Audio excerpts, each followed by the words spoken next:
আমার কোন উম্মত যেন সালাম ফেরানোর আগে এই চারটা জিনিস থেকে পানাহ চাওয়া ছাড়া যেন সালাম না ফিরায়। একটা কি? আল্লাহ তুমি জাহান্নামের আযাব থেকে বাঁচাও, আল্লাহ তুমি কবরের আযাব থেকে বাঁচাও, আল্লাহ জীবন মরণের ফিতনা থেকে বাঁচাও, আল্লাহ তুমি দাজ্জালের ফিতনা থেকে বাঁচাও। পড়ে না আমিন। তো এত এঙ্গেজমেন্ট যদি আপনার নামাজে থাকে, আপনার মন এদিক সেদিক যাবে? হ্যাঁ, আপনি অর্থ খেয়াল করতেছেন, আযাবের আয়াত আসলে আপনি অশ্রুসিক্ত হচ্ছেন, আপনি দোয়ায়ে মাসুর পড়ছেন, আপনি সানা পড়ছেন, আপনি দীর্ঘ সময় কিয়ামুল লাইল করতেছেন, আপনার মনে এদিক সেদিক ছুটবে? বলেন তো ছুটবে না।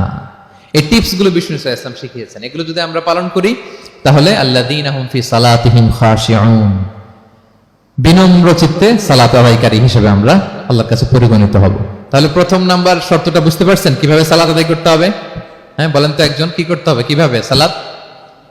খুশুর সাথে, বিনয় বিনত চিত্তে, সাবমিসিভ ভাবে, নাকি তাড়াহুড়ো করবেন? কিভাবে পড়বেন নামাজ? ধীরে সুস্থে, উইথ রিল্যাক্স।